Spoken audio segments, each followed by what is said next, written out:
Are we ready to receive the Word of God? So we've been looking at Advent, and through Advent, we're looking at Book of Acts as we're studying, and we saw last week, right? An Advent that comes from Philip and the eunuch, and today it's about Paul. But let me give you a little background of Paul, okay? So it is Acts, and again, you could just listen to it. Chapter 8, verse 1. Saul was one of the official witnesses at the killing of Stephen. A great wave of persecution began that day, sweeping over the church in Jerusalem, and all the believers except the apostles fled into Judea and Samaria. Now Saul was going everywhere to devastate the church. He was intent on totally decimating this movement. He went from house to house, dragging out both men and women to throw them into jail. Now, Luke tells us in 8, and then tells us a story about Philip, gets us kind of interested, like, who is this guy? Who is this guy that can scare the church? And then boom, Acts 9, he picks up the story. Meanwhile, Saul was uttering threats with every breath. He was eager to destroy the Lord's followers, so he went to the high priest. He requested letters addressed to the synagogues in Damascus, asking their cooperation in the arrest of any followers of the way he found there. He wanted to bring them, both man and woman, back to Jerusalem in chains. All right, let's imagine that we have some time-traveling machine, like Doctor Who. He has that TARDIS that was a British blue police booth, right? And you could travel back to time. And you go back to the 1st century A.D., and this is the birth of the church. And like an infant, this church is growing rapidly. Like an infant, right? You take a nap, and they grow double the size, right? The church is growing fast. And people are excited. It seems that the Christ will come back soon because people are just flocking. I mean, people are being baptized, like 3,000, 5,000 within years, maybe months. Everybody in Jerusalem and everybody in Judea every Jew is going to finally come and to accept Jesus as their Messiah. It seems like nothing can stop it. And Jesus is going to return. It's imminent. And everybody's excited, and there's so much energy. And then Stephen gets murdered. And this sends a shock, a shiver all throughout the church. Because you see, with Paul, they've met their match. Peter was pretty confident in the high council, right? The Sanhedrins, right? The rich and the powerful, they sat on the high seats. But Peter could see that they were shaking. They were afraid. And so even though they wanted to stop this movement, they couldn't do anything. All they could do was just throw threats out. But Peter was bold, right? He said, you could do whatever you want to me, but I'm going to obey God. And they told him, don't preach in the temple. And he says, okay. And then right after that, what does he do? He goes and preaches in the temple. He is not afraid. The power has shifted. It seems like nothing can stop them, but there's this Paul. Paul is different. Paul is scary. People run into that room. They say, oh, man, there's Paul. He's been going around, and he's been just dragging man and woman. He has no morals. He's just dragging them out, and many have fled already. And Peter looks at them and looks at the fear in their face, and Peter himself becomes flustered. And you're there now, and you see Peter flustered, and you're like, maybe I should tell him what happens. Part of the time traveling rules is that you shouldn't tell the future because it changes, right? But you're so worried, and you're like, all right, I want to tell Peter because he's just worrying about nothing. Peter, see this Paul, the great persecutor of the church? He's going to be the greatest missionary in church history. He's killing, trying to destroy faith. He's going to die for the faith. And Peter looks at you blankly for about a minute, and he rolls over and laughs and says, well, thank you for that joke, and try to lighten up the mood. No, I'm serious. Paul is going to meet Christ and transform and be changed. And Peter sits you down and says, look, Paul's a dangerous person. People like Paul never change. Now, we know the story, so we lose the suspense of it. But there was no one in that room that believed that Paul would change. In fact, we read in Acts 9 when Paul meets Christ and Paul gets baptized and Paul is already beginning to preach. He comes to Jerusalem, he knocks on the church doors, and Peter says, "Who is it?" "It's Paul. I've changed." And Peter says, "No, you're lying," and doesn't open the door. Think about it. Peter, who believes in the resurrection of Christ, who made the one born lame walk, whose shadows dispel sickness. This guy who's seen so many miracles, when he hears that Paul changed, he doubts it. He believed that was an impossibility. Paul changing? That's nonsense. People like Paul can never change. You have any people like that? Right, just fill in the blank, right? That person might be the ardent atheist, right? Or the one who's just anti-church, just hates the church. He thinks the church is the most evil institution in human history. Or maybe that person is just accepting of everything. It's all religion is the same. So whatever you say, she agrees with you 100%, which means she doesn't really care. And you just can't imagine that person. Maybe someone close. Maybe it's a drunk father. Maybe it's some abusive uncle.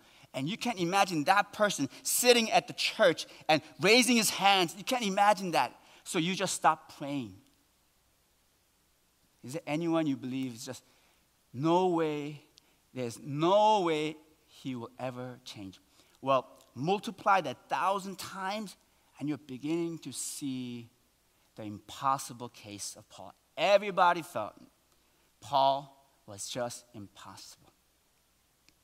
Why? Well, for several reasons. One, he's a violent man. He's a brutal, violent man.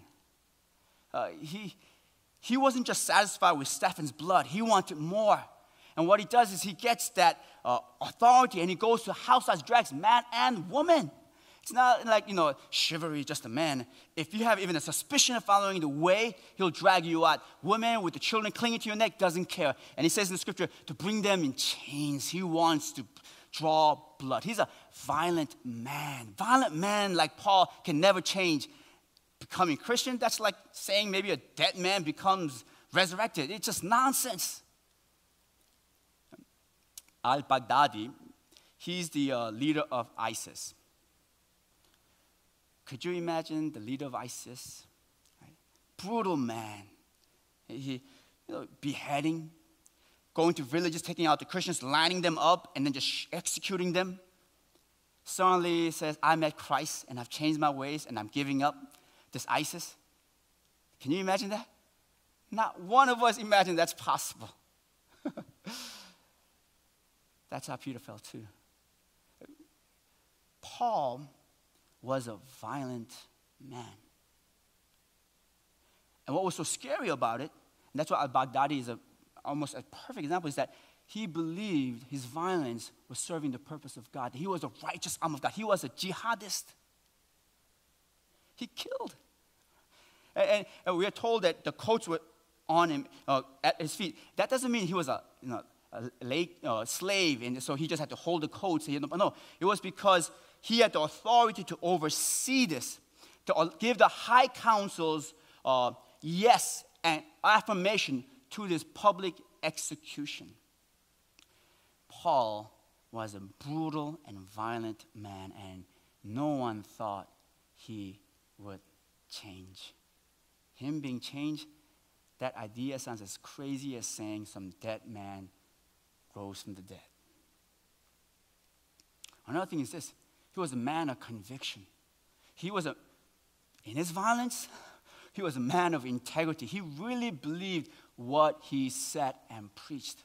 See, was the difference. This was what made Paul fearless. Whereas the high council, the ones setting the Sanhedrin, they wanted power and the money. And so their position they had to keep. And so they were so afraid. And that's why they couldn't do anything to the apostles. Like, they were afraid that people might rise up and riot and they would lose their power, so they don't do it.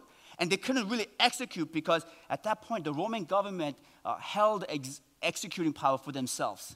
They didn't want to share that with any power. It was a way for them to say, we are in control. So they really were afraid.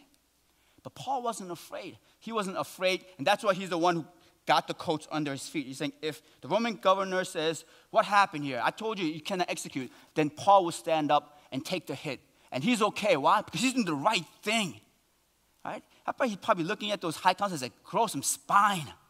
You're not going to do it? I'm going to do it. He was convinced of his rightness. And the people rising up, he'll take care of it. He was not afraid because he was a man of strong conviction. And for a man like that to change and to give up all that conviction, that's nonsense. That's like saying some dead man rose from the dead. Now, there are stories about people who kind of lose their conviction. They had it strong, but then they begin to see chinks in their armor, and so they change, like St. Augustine. Probably one of the most powerful conversion stories. A brilliant philosopher, a rhetorician, a professor in the 4th century. And he followed the Manichaeism. Manichaeism was this Persian religion that kind of mixed Old Testament and New Testament and Jesus' story, Moses' story, into something strange and weird, a dualistic worldview. And he was a strong adherent of that for 6 years. He even brought friends to follow Manichaeism. But then as he got deeper and deeper, he found it very wanting. He didn't explain everything, especially about good and evil. It didn't explain it satisfactorily. And so he started beginning to wonder, like, there must be something else. There must be something else. And he looked at the Christian Bible, and he just found those stories almost like a childlike stories until he sat at a church and an eloquent pastor, Ambrose, started preaching. And then he learned from him that behind these stories, which is simple, is this amazing theology and philosophy that kind of explains the world, what is good and evil, and why we long for good. And philosophical, it made sense, but then the problem with him was he liked sex. It was like, I have a mistress, I can't give this up, until one afternoon, he hears Tolle Lege, and he opens the Bible and he says, put on the robe of Lord Jesus Christ and do not think about how to satisfy your sinful nature. And it convicts him, and he finally gives his life to Christ. But you see, for him, his original worldview, he found it wanting, and he was seeking. Paul was not seeking. He knew truth. And with that conviction, he was riding down that road furiously. Now, here's another thing. He knew that truth because he was brilliant. He was absolutely brilliant. It wasn't like a worldview built out of ignorance, right? Because if it's that, then new knowledge comes in and it shakes your system and you begin to doubt it. Right? A person who doesn't think through what they believe their belief system will be replaced by another person's belief system. I remember when I was in youth, and it was about 30 of us, and we had a powerful spiritual experience. And it was so powerful that as we were returning from the retreat, none of us wanted to go home. We wanted to worship again. And this was in a Korean church, so we went to a midweek Wednesday adult Korean-speaking service. Most of us didn't know much Korean words except for some name of the foods that we liked. And we went there, and we were so moved. And we want to know Christ more. But half of these 30, when they went to college, lost their faith. When they started reading Albert Camus, when the professor said, there's evolution, we don't need a creator anymore, they just kind of gave it up because they never thought through their faith. If you don't think through your faith, then your faith will be replaced by another person's faith. I was blessed. I went into NYU, I took a religion class, and the teacher was a Jesuit priest. And he didn't preach, but he gave us some books like C.S. Lewis, Mere Christianity, and St. Augustine's Confession. And I realized these were heavy intellectuals who thought through their faith and found their faith very firm. If you don't think through it, you will lose it. Now, Paul, he thought through it. He's just a brilliant man. He was a star disciple of Gamaliel. Now, Gamaliel, he was a disciple of Hillel.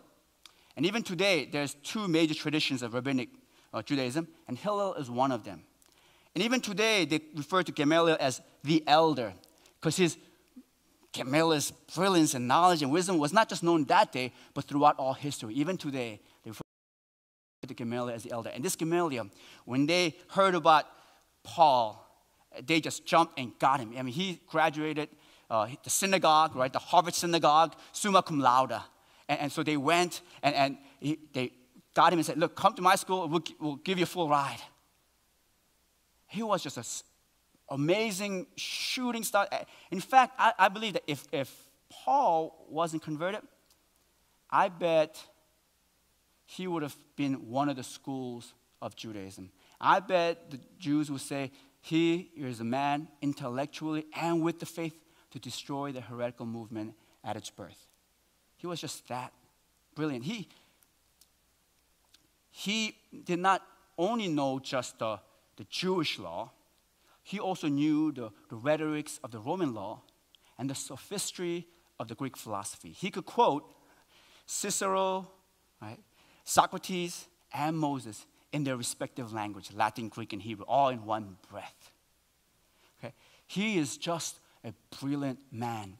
In Acts chapter 26, Festus was the governor of Judea back then, and there was a trial of Paul. And Paul begins to talk about the resurrection. And then Festus looked at him and said, Paul, your great learning has made you go mad. You know what that means, right? The governor of Judea, Festus, has heard of Paul's intellect even before he met him. That's how everybody, he was that famous, that well-known for his brilliance. It would be kind of like I'm walking down the street and Obama is driving through and he stops and he goes, hey, I've seen your sermon to me. And say, hey, your brilliant sermon. Can I be your Facebook friend? Right? That will never happen. Paul was known by the governor for his great learning. And people like that who know things and have thought through things, they don't change. It might be kind of like, I don't know, Stephen Hawking, right? He's a brilliant man. He's thought through his things. He's thought, and he's an open-minded person. He says, there's a mystery to all this, but there is no God. And then, can you imagine him saying, I've met Jesus Christ, and he's the Son of God?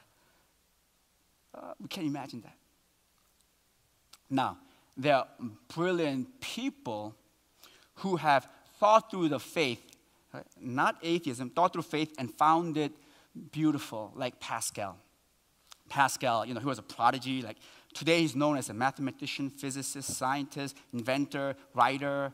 At 16, he discovered all the theorems of geometry on his own. At 16, what were you doing at 16? Mastering Tetris. Wow. At the age of 30, he found the theology and the philosophy of God truly beautiful. But he wanted more than just to know God intellectually. He wanted to know God personally in his heart. And one evening, he experiences God, 10:30 to 12:30 p.m. And it's so vivid, he writes in that note, the God, fire, the God of Abraham, Isaac, and Jacob. And then he ends that little note and saying, Lord, may I always remember this. And he folds it up and he sews it in the inner pocket of his coat. And every time he changes his coat, he opens it and sews it. And the only way we found that out is when one of his servants, after his death, opened the coat pocket and found that. Right? Age of 16, geometry, he discovers on his own, he finds God. If you're looking for God, then God will meet you. And not only will he satisfy your mind, but he will satisfy your heart. And that's a powerful conversion story. It is. But here's the thing. Paul wasn't seeking Christ. Paul was seeking to destroy this lie. People like Paul never change. And on top of all that, Paul, he had everything a man would want in that first century world. So we kind of already looked through all the things that his Jewish lineage and pedigree and his position. Right? Let me just tell it to you in his own words. He says this in Philippians. He says, yet I could have confidence in myself if anyone could. If others have reason for confidence in their own efforts, I have even more. For I was circumcised when I was 8 days old, having been born into pure blood, okay, no mixture here, Jewish family that is a branch of the tribe of Benjamin. So I am a real Jew if there ever was one. What's more, I was a member of the Pharisees who demand the strictest obedience to the Jewish law. And zealous? Yes. In fact, I harshly persecuted the church. And I obeyed the Jewish law so carefully that I was never accused of any fault. And when he says that, he's not exaggerating. There was not one hypocrisy in his bones. He was faultless in his Jewish tradition and pure, proud. But here's the thing. It wasn't just that he was proud of. There were so many other things he could be proud of. Like he was born in Tarsus. Most likely he was born from a rich family. And this is probably why he got so well connected with Gamaliel. Gamaliel was the president of the high council. So his parents probably hobnobbed with the rich, and that's how he knew. It seemed he was well-to-do and rich. Tarsus was a rich commerce city. And maybe even Barnabas. Barnabas later, he comes to help Paul and say, hey, you could trust Paul. It seems as if Barnabas knew Paul beforehand. Barnabas is such a great advocate and mentor for Paul. And one of the guesses of the historians is that maybe Barnabas' parents was one of the Jews who were made rich in the city of Cyprus. And his father, Paul's father, was in the city of Tarsus, and maybe they knew each other. For one thing is for sure that he was unafraid to walk with the rich and the powerful because he knew that system, that class well. And so, later when he says, I appeal to Caesar, there is that confidence in the gospel, but there's also this confidence of a young man born rich. Like, I could do this. Now, Peter never imagined there, but Paul is like, let me walk in. Let me knock on that door. He had everything. And on top of all that, he was a Roman citizen. A pure blood Jew who was a Roman citizen. Man, he won in the lottery of life. Tarsus, around 66 BC, Julius gave citizenship to the nobles in that city. So that's probably Tarsus, Paul's parents. And he just inherits that. Roman citizenship, amazing intellectual capacity. I mean, he had everything that anyone in that world would want. And those people, why would they want to change? Now, there are stories of people who go on the top of the world, right, top of the ladder, and find it empty. Like Reverend Sue, she's a UMC pastor, and she was a lawyer in a big law firm. And in her own words, she said, I've achieved everything I set out to achieve. But I found Stephen Covey's words true, that when you climb up the ladder, you find out that the ladder was leaning on the wrong wall. And she found that empty, and so she sought Christ, and she sought ministry with Christ, and she became a pastor. Why? Because she, again, her own words, the lordship of Jesus Christ and the power of the Holy Spirit can do much more than the law can. And when I discovered that, I was all in. There are people who reach to the top and find that it's on the wrong wall, and so then they make that change. But Paul, he was on the right wall. He believed he was on the right wall. He got everything.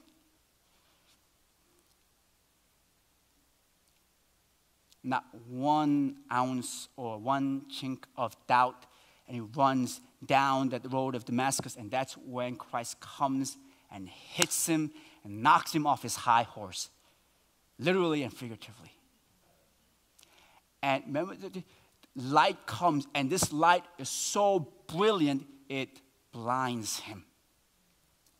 Now, in Advent, there are times when Christ comes like the soft candle, yes? And especially for those who are seeking, then Christ gives light and reveals more of what we are seeking.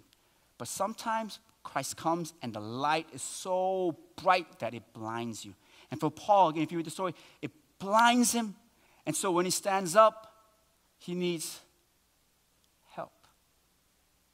Here's this man who wants to go and lead the Christians in chains back to Jerusalem, and now he needs someone else to lead him.